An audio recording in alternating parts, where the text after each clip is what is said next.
Romelu Lukaku sacks his agent and now his lawyer represents him, and they're having meetings with Italian clubs this week to get him out of Chelsea. And Eden Hazard continues to be the legend that he is and giving Chelsea extra money. Let's get into it. Welcome to the Kavkas View, and in today's video we have got 3 major stories for you to decipher, indulge in and enjoy. Number 1, we're going to start with an update on Romelu Lukaku saga, and this is going to be very similar to the Tammy deal if this is going to happen. I'm going to break it down for you, why he sacked his agent, why he's upset, and why he's trying to leave. Number 2, Eden Hazard is a Champions League winner. Whether it counts or it doesn't count, he just small boyed Salah with the little slap on the head. It looks like he's going to be giving Chelsea extra money. Fantastic news. And finally, and this is the biggest one, N'Golo Kante, Manchester United. This is genuine link. Frank wanted him out in 2020, and now it looks like Chelsea are ready to move on from the legend that is Kante.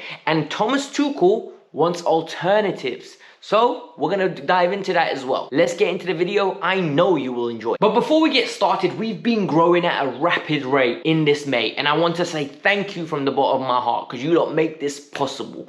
So before we get started, I need 2 things from you. Number 1, if you're new, subscribe. Why wouldn't you? I bring you all the information. This is the one place where you get your Chelsea quick fix. I'm the YouTube dietitian. And finally, I need you lot to hit the like button. I want to hit 1,000 likes on a video, and I believe you lot can make it happen. It's free of charge, it's super helpful, and YouTube loves it. So let's do it, guys, and tell me in the comments below what number you were so I know you're supporting the cause. So as of this moment, Romelu Lukaku has sacked his agent, and the reason he has moved on from his agent is because he was unhappy with the advice he received from the entity PMP. This is actually massive news. Romelu Lukaku's move got engineered by the agent by offering Romelu Lukaku services when he was happy at Inter Milan.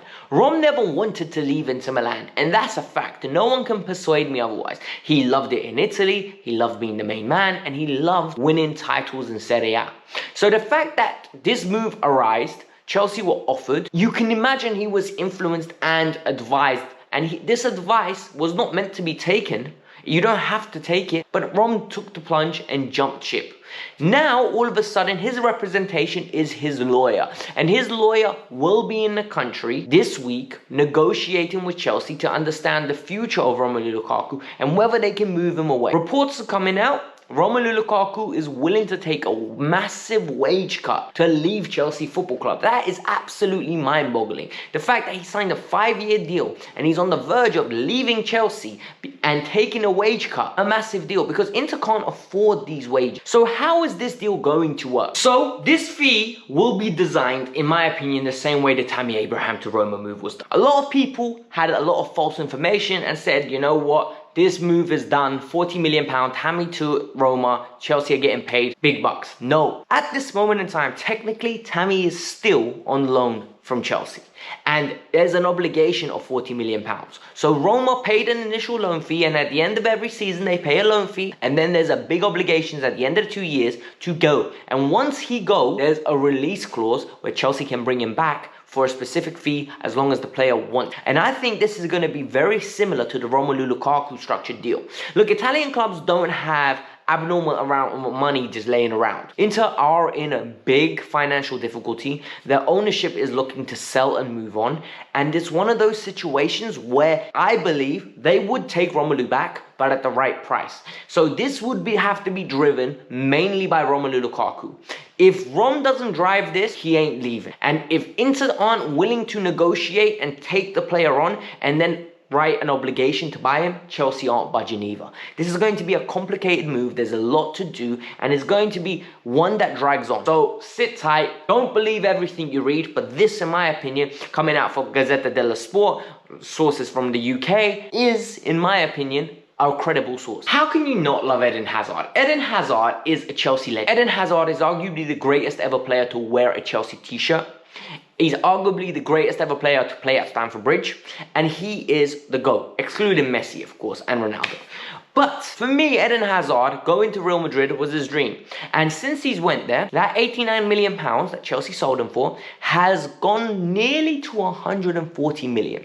And let's break this down. Eden Hazard has won 2 league titles, which means installments were triggered that Chelsea were going to get additional incentives from him being a successful player. They've won the Champions League. 15 to 20 million pound extra was added on to the 89 million.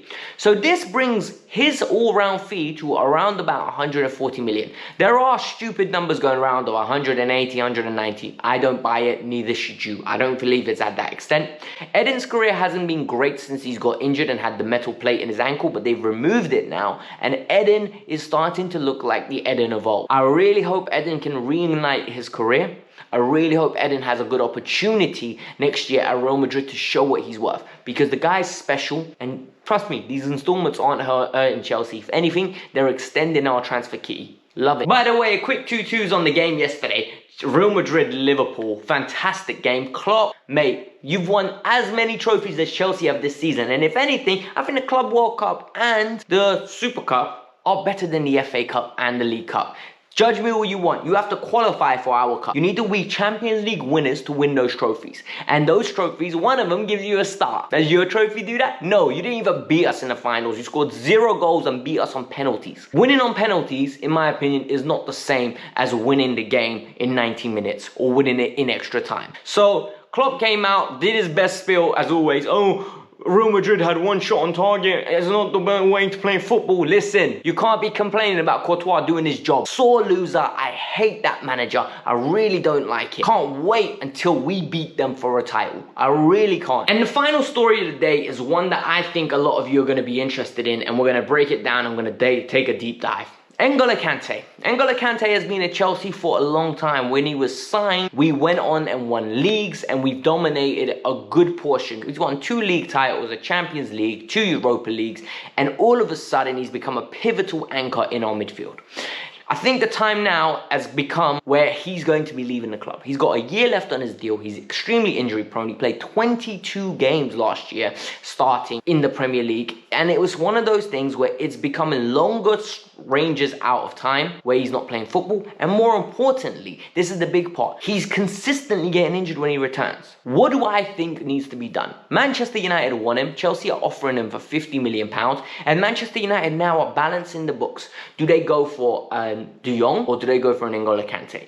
Personally, I don't know what they're going to go for, but I've got my views on it. My views are you don't get rid. And the reason I say that is because you look at yesterday's game against Liverpool and Real Madrid. You look at the midfield. You've got Modric, Casemiro and Kroos. All of them 30 or over. All of them are efficient and proactive in looking after their bodies.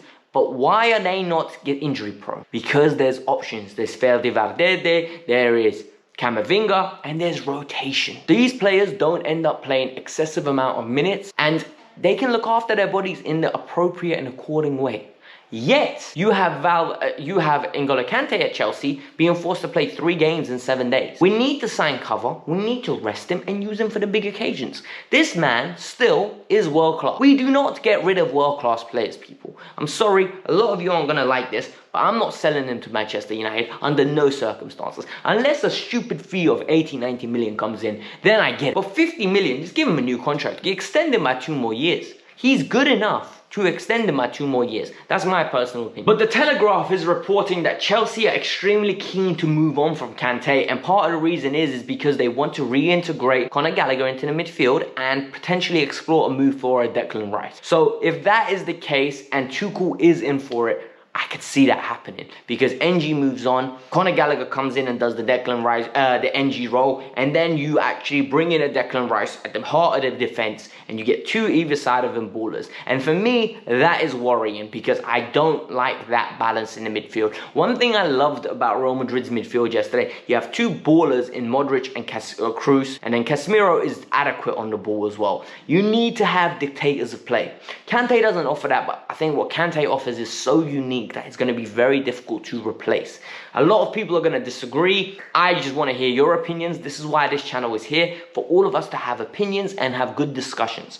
Hit the like button, subscribe to the Kavkas View. You guys are helping me greatly. 25k is the target by the end of this year. I think we can do it as long as we work together. The videos recently have been blowing up. 10k, 15k, 18k for one of them. It is amazing. Target for the likes is 1,000. Help me out in the comments below. Let me know which one you are. Peace out. I'm out. See you tomorrow. Bye.